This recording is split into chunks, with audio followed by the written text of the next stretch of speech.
that's your personal one you put in. Mm-hmm. Oh, you just download it into the in the Yeah. back that brand thing. Yep. I need more light, so it's a little glitchy. Hey y'all, but you look clear since you got the new computer. I know. I'm I know, like, isn't it? whoa. Yeah, you can hear yourself better and everything, I ain't it? had no clue. Right. So wait a minute, you have that downloaded in the settings part You can for virtual upload it. background? You can upload it where all the other backgrounds are. There's a plus sign, Yeah, and see, you just okay, upload the picture. okay. Hey y'all, welcome. Hi guys. How's everybody doing for another Maximize Monday? It's So glad you Monday. can join us. Oh, we're good for Saturday at 10:30. Okay, cool. I'll just let everybody know. Okay. Welcome everybody. We're so glad that you could join us for another Maximize Monday. Um, I am Pastor Nick, if you guys don't know. And of course, that is Sister Maya in the background. I gotta be in the background. Well, over there. I thought it was right next to you on the screen. You are. I was used to being in the background. I was like, well, she's in the background. But we're here and shout us out, say hello. Um, Let us know where you're tuning in from. And if you're watching for the first time, type VIP in the comments so we can welcome you. Yep. First time, there we go. Yeah, come on in, say welcome, say hello, shout us out. So this is the first Monday with spring forward. It was rough. Yo, I woke up yesterday. I woke up. I was like, okay, this is around my normal time, Mm-hmm. but just an hour ahead, and I was like, It was okay, brutal. I felt it a little bit.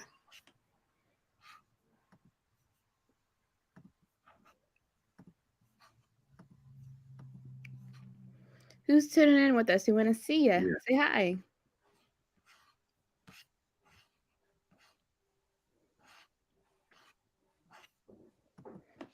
I don't know about you. I'm looking forward to spring to get here. I feel like we've had a taste of it. Yeah, Was it last week or the week before? yeah. Hey, And Anjanette. we got hit right back into winter. I keep talking like it is March, y'all. It's March. It's March still. But I don't I know why. feel like March around this time last year was warm too. It snows in March still. Like it's still March. Like you know, it's just the way it is. Um, but I mean, it's supposed to be in the 60s, I think, a few days this week. Oh, good. What's up, Kife? Thank you, Um, Faye. Shout us out. Let us know where you're watching from. Cool. And I'm so glad that you can join us today. Springfield, Massachusetts. Hey, Sister Barbara. Barbara. And Jeanette, of course. Pine Hill, close by. Mm-hmm. So, y'all come on and share. Last week, I don't know how we got in this topic, but it kind of, well, no, I know how we got on it, but it kind of started getting real, especially when Maya started talking about her college experience. Yeah. Which is this whole premise of there are some who say, we're one in Christ. Christ made us all free, but they're in denial about racism, sexism, and all those other things. Mm-hmm. And they say, well, Jesus made us one. We're one at the cross, and they act like that event alone is supposed to eliminate everything. Mm-hmm. Rather than understanding that we have to work towards what's already been completed, what's already been done, what's already been accomplished at the cross. That yes, Jesus made us one with him, all of us, but we have to live out that oneness, which is not always easy all the time. Yeah. And I will say that Lord, this is where I think if you missed last week, go back and watch it. But I think one of the challenges that people have, hey Dana, is that people who I wouldn't say are directly racist, sexist, all that stuff like that, don't realize that some of the things they're doing or saying can be and come across. Oh, I forgot we have a new background in a Yeah. racist or It's bothering me. or a sexist way, right? You know, so I'll see people say that aren't us. That's not racist. Well, you're not. Hey Alex, how you doing? You're not the one on the other side of it. So how can you tell me how I'm supposed to feel about said action? Yeah. And you say it's not racist when it's not happening to you. And I think, it's Women's History Month. And I think a lot of women, and again, I'm not a woman, so hey Lucretia, I need the ladies in the comments to talk. I counsel a lot of women, men, counsel a lot of women, talk to them. And I can see where some men can say and do things that could be considered misogynistic or sexist. And Mansplaining. Or mansplaining. Yeah, them flat out denying, Mm-hmm. Hey, Will. But again, I'm not saying you have to totally agree with everything, but I think there is everybody has a different line with this, but there is a clear line that's just messed up. You're not supposed to say that. You're not supposed to do that. Mm-hmm. Because again, if I say something to Maya and it comes across as misogynistic, how can I say to her, deny her feelings? I'm not a woman, so I can't. Well, yeah, and I think that's part of the problem because I think women are deemed being just emotional, and so then that negates some of the things that we might have to say when it really is just wrong. Like we're not just being emotional; it's not right that you're doing this. Yeah. And I think the whole thing that men are logical and women are emotional, Mm-hmm. I think that's a bogus lie. I know tons of emotional men. Yeah. Tons. We all are. Hey, Jelaine. Hey, Keisha, we all are. I think men are more emotional than women are. Mm-hmm. I mean, put it this way. I think part of it is because women are taught how to express their emotions better. Mm-hmm. Men are taught to suppress them. So what we call strength is literally you just not dealing with it. Mm-hmm. And what we call emotional is a woman going through her emotional process. Yeah. I mean, think about it. Every major mistake a man made is usually emotional. Mm-hmm. Every mistake a woman makes, 9 times out of 10, is usually logical. Yeah. She thought herself into it. It wasn't emotional. That's true. Uh-huh. Yeah. She knew exactly what she was doing. Mm-hmm. Clear as day. Look at Maya having flashbacks right now. Clear as day. I am agreeing with you. Yes. Planned it, schemed it, worked it out. Let's do it. Mm-hmm. It's true. It's true. And I mean, I don't quite know how that makes sense that those labels are placed, but like you said, I do feel like a lot of the trouble that we get into is scheming or trying to circumvent the system. Mm-hmm. Yeah. I mean, think about it. Again, I think it's a perception that because a woman will express her emotions to being emotional, a man won't express it. He won't be emotional. But how many men have you met? And I've seen it a lot. Respond to emotional things in childlike ways. I mean, and act like children. I mean, literally, like you go on social media and see how men respond to stuff. You would think that they're 12 years old and they're all in their feelings. Yeah. But if you're not taught how to deal with your emotions, you don't know how to express them, don't know how to manage them. You're right. How many women are out here being active shooters and stuff? It's a lot of men doing this stuff. We got a lot of emotionally stunted men out here. But I think that, not trying to make this whole conversation about guys, but it's Women's Month, so it's supposed to be celebrating women. But I think that again, some people with the best intentions can say something misogynistic or racist, and some of them being just plain ignorant. Mm-hmm. But until they're called on it and they're made aware of it, they're like, okay, that's not a good idea for me to say that or do that because it's not. I can't tell you how to respond to something that hurts you. You know what I'm saying? Mm-hmm. I have to acknowledge your pain. Even if I may disagree with it, I gotta acknowledge your pain and come to understand where you're coming from. Mm-hmm. And maybe I might agree with it. I think that's the best case scenario that would happen, but I think more often than not, it doesn't, where people, are told, "Okay, I don't like what you're doing," and then they just can't hear it because that's Mhm. not me. I'm not being racist or I'm not being misogynistic. Right. You're just being stupid, you know? Yeah. Yeah. Like like uh like you said last week when some people told you, are you mixed? Like Yeah.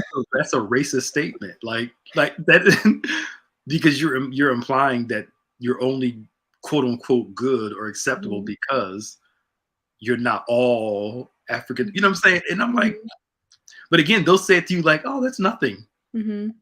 You But know, it's so ingrained in the system, like, that good hair or good skin, whatever, is this societal ideal of beauty, mm, and I don't know, European, I Huh?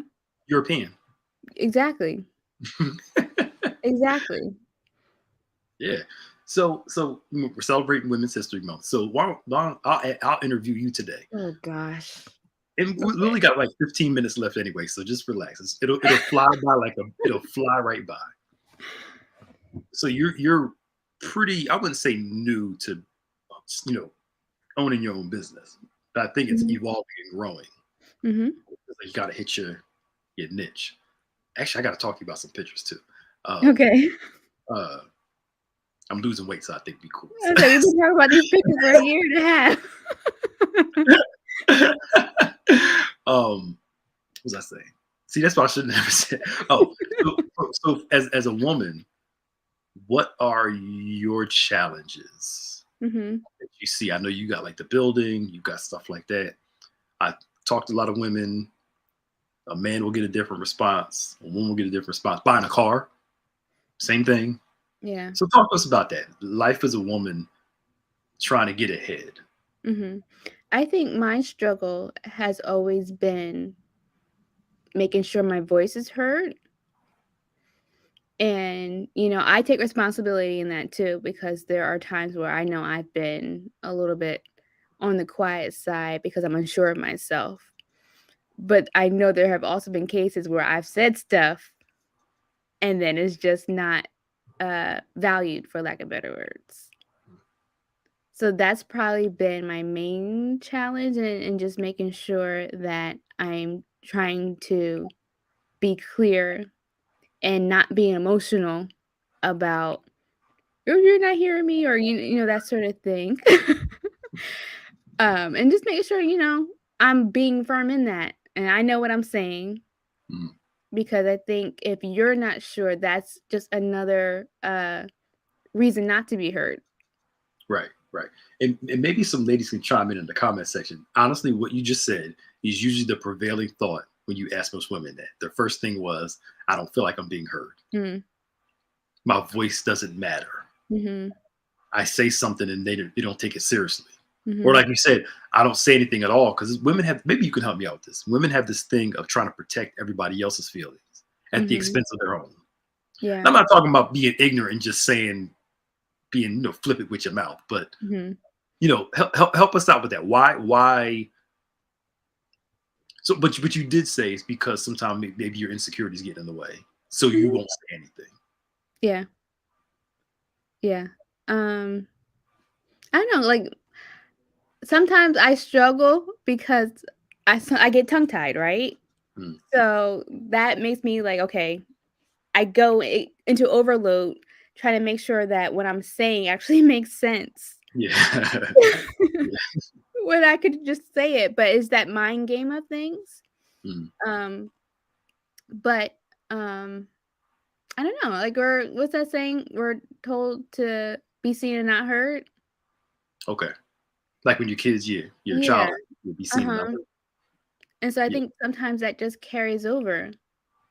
Or what's the other thing? Uh, if you don't have something nice to say, don't say it at all. Mm, And it's not the same as, being mean and, being a bully to someone, but I think sometimes we think, "Okay, what we have to say is gonna hurt someone's feelings, mm. and I don't want to carry that responsibility," so I'm just not gonna say anything. I got that. But I think sometimes it always interests me is that by the time y'all do say something, it comes with this vehemence and this force. Because we've been Because holding it in. We can't hold it in no longer. it's like, whoosh, you know,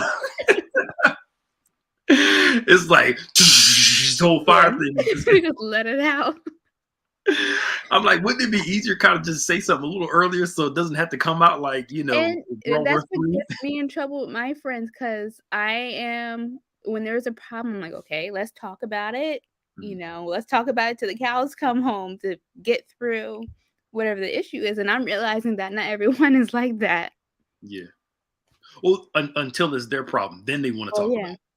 Yeah. When their feelings are hurt, then they want you to sit there and hear them and, do all that stuff. We could have talked about this 3 years ago. I know.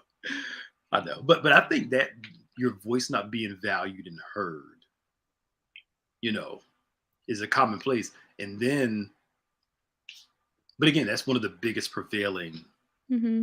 thoughts. Like, again, like easy as buying a car. A man can walk in, the salesperson will assume, all right, you know what you're doing, Mm-hmm. whatever, talk. A woman comes in, I need this. Or we talked about the medical industry, how a woman will vocalize and say, this hurts or this, and oh, you got it, Yeah. you know. Um, but I think one thing I'm enjoying about this generation, you're seeing more women speak up, Mm-hmm. say what they got to say. Um, Value, because I think you can value somebody else's feelings and still say what you got to say. Because to me, valuing their feelings will actually dictate how you say it. Mm-hmm. I know it's gonna hurt your feelings when I say this, but that should give us some uh, prudence and compassion with how we say things to somebody else. Mm-hmm. Um, yeah. So, let's see. Do you think two? Do you think two women talk more than men? And we need to listen more. Um, I think women are chatty by nature, more in comparison to men. When y'all get together, it'd be 3 or 4 of y'all over Talking at talking, the same time. and then y'all completely And we don't understand miss a beat. everything, right? And all y'all get it. You don't see men doing that unless we talking about sports and be like, ho, ho, ho, ho, ho, Mm-hmm. But One at a time. usually it's like, okay, you talk, I talk. Because women can multitask. Right. We're not taught to process. We should say women process and articulate. Mm-hmm. Men process, contemplate, articulate. So we get it, we process it, we contemplate it, we think about it, and then we say something. That's why we'll come back a week later. I was thinking about so, and you're like, we talked about that last week. Is Yeah, that are we over that? contemplation time? Yeah. But men do need to talk more. There probably needs to be a balance between men and women. And there's that perfect place is somewhere in between. Mm-hmm. Yeah. I mean, you talk to most women in relationships, how do they feel close to their man? It's usually through conversation. Mm-hmm. Being able to talk and vent Yeah. and converse and share your feelings with me, and I'll share mine with you. And there's this closeness that comes through conversation. Mm-hmm. It's just different, Mm-hmm. So any other things about, stuff you can encourage the women about being a woman in business, you're working on staff at Bethany, you deal with us.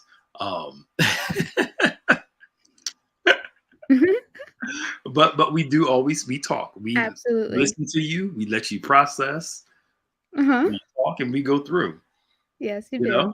Uh-huh. That is very true. Because we want you to feel like you have a voice in what I you do. do. I feel that way. Yeah. Yeah. Like I said before, I think, it's okay to look within yourself when these issues keep coming up to see, okay, where is my hand in this? Okay, what responsibility can I take? And then once you have that, it gives you a better idea how to move forward. But in terms of being a woman in business is not always easy at all, and sometimes you need to, well, most times you need to push through whatever insecurities you have, to actually like be successful because it's going to be those things that are going to hold you back. But I feel like that could be for anybody, Mm. just in business. And I don't know. Like I said, for me, my major struggle is just making sure that was heard. So Mm. that's what I probably overcompensate for now, and just making sure, okay, do you hear me? Okay. I'm sending you a whole bunch of follow-up emails. Okay, this is what we spoke about. Like I said, like those sort of things. But yeah, Per my last email. Just per my last email, that's that. Now, here's the bigger question.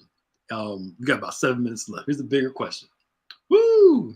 Oh Who do you boy, think gives women more problems, men or women? women. I don't definitely more women. That's the crazy thing, isn't it? Yeah, You would because I think. think the competition comes into play. Yeah, People are that's true. very competitive, and then like if uh so I like if you're working in the same industry as someone, Mm. I always go about it, okay, this is someone who we can build experience together and support each other and whatnot. But I learned very quickly that that's not the case for everyone, because the minute you step into their lane, you are a competitor. And then the claws come out and it's just not it's not a good situation. But yeah, I mean, there's room for everybody to grow and to be successful. And Yeah, I think sometimes women need to do better at remembering that. yeah. There was a I saw it on Twitter today. There was a woman who won this award, a Critics' Choice Award. Mhm. And, she said something to the effect of to Venus and Serena Williams, like, at least in my area, I had to compete against men.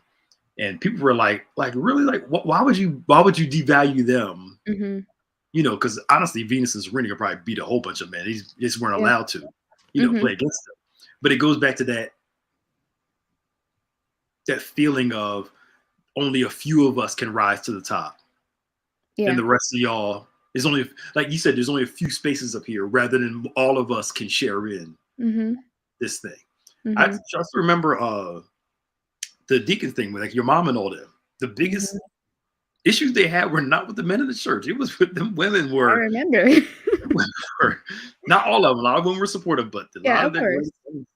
we thought it was going to be the guys. We talked beforehand. Okay, we got to check some of these guys because they're going to get on them. It was Mhm. them women, and I was shocked. Yeah. Yeah, and I think that's what's most disheartening, because you think, okay, especially if it's someone that I might have known for a long time. Mhm. Like you think, okay, I know I'm gonna have this support system. And then when you find out that's not the case, it can be hurtful to see, I guess, the truth that can come out in people. Yeah, yeah. Because again, like you said, what you're basically saying, Bishop said this years ago, and I'll never forget this. With a man, we look at life like a pie, cut it Mm. in slices. If I take a slice of the pie, another man will look at the pie and say, guess what? There's another slice. Mhm. So he may compete for a bigger slice, but he'll always see another slice. Mhm. Women, on the other hand, if you take a slice out, she'll look like you took the whole cake. Mhm. There isn't another slice. Yeah. Why are you? That's why, you go to a department store and buy something and go to an event and the woman has the same thing on as you, and you like, no, she doesn't have my outfit on. Like, Mhm. it was custom made specifically for Right. you. There are other slices to the pie. Like most Mhm. women, I know. I'm not trying. I'm just talking about the differences and how you brought the critical part. If I see another man with a nice pair of shoes, guess what I'm going to do? I'm asking where he got them from. Exactly. And guess what I'm going to do? I'm going to go buy a pair. Uh-huh. Most women, where you get them shoes from? You should go get them. Nah, I'm okay. You got them. It's Yep. just, it's like, it's. Mhm. It doesn't make sense to me, I know, honestly. It really doesn't. I know. But I mean, and that's unfortunate. Ladies should support each other. But so somebody asked about the thoughts on alpha and beta, males and females. Mm. I, I mean, maybe you can chime in on this, Maya. I think that the opposites attracts are real. is real to a certain degree. Mm-hmm. And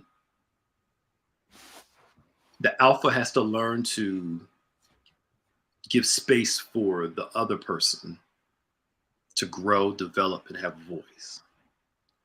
The one that is more the quote unquote beta, who's not as aggressive, doesn't talk as much, has to not force it, but vocalize more to show I have a place here. So to me, there's a balance between the two. Yeah. You know, if you're a naturally reserved, calm, quiet person, some people will take advantage of that. Then, like you said earlier, when you fed up and ready to say something, it's like all hell breaks loose. Mm-hmm. That's like that time 10 years ago when you did this, and 5 years ago you did this. It's going like, down the list. Why'd you say something then? Because you should have known better. And Yep. That sounds about right. Wow. Because this actually goes into a whole communication thing between men and women, how we talk differently, process differently, and talking in a way that the person can understand it. Mm-hmm. And there's a lot of I don't know, like stigma behind like guys who might talk and be emotional in that way. There's a lot of hatred that they get sometimes, and vice versa for women. So it's like, how can you know, be maybe your true authentic self when there's so much hate that can come with it? Yeah. You watch Living Single? Mm-hmm. Living Single. It's like one of my favorite shows. So I mean, you look at Max and Kyle. Mm-hmm. He's emotional. He wants to talk. He wants a relationship. And she's like, fun. You know, it just in that whole thing. But it showed me, and there are real relationships like that too. Mm-hmm. Between a man and a man's more talkative, more emotional, women's more, you know, a little more on the other side. Yeah. But I think there's got to be that balance. I got 1 minute. I got out of here. That balance of being able to give the person space to grow, develop, and talk, and also be humble enough when to be quiet, let the other person shine, and do your thing. Yeah. I agree. Yeah. Sorry, y'all. I really got to get out of here because my wife needs to go to work. So I ain't going but again, we're so glad you guys could join us. We should have a special guest on next week as we continue to talk about these topics. I do want to get back on that racism topic again soon, especially some of your school experiences. Mine too. Yeah. I can talk about some stuff from my school too. No, I really was thinking about it after we had that conversation. It's like, that was really messed up. And there's a lot of other stuff too that I'm realizing too, that I'm like, okay, I'm seeing things differently now. Yep. Mm-hmm. Yep. There's a reason why I went to Temple. I didn't want to go to an all-black school because Hey Teresa. Hey Teresa, how you doing? I've been around black people all my life. All my life. It's not like I needed the experience, you know, being around. But I didn't want to go to a school that was predominantly all, you know, majority white, because I've been through that in school too, but I wanted a good mixture of a lot of nationalities, because, you know, but we can talk about that another time though. Okay. And get into that. That'd be good. Yeah. All right, y'all. So don't forget, tomorrow is what? Link Couples with Deacon Rich and Deaconess Lisa. They're talking about oneness in marriage. So kind of like what we spoke on today. And then Wednesday is Word Impact Gathering. And then on Saturday, of course, we have On Point and Emerging Worship, and then a full day of worship on Sunday. Yep. And then we're back here again on Monday. Yep. All right, y'all. We'll see y'all later, and God bless you, and we'll talk to you soon. Bye. Bye.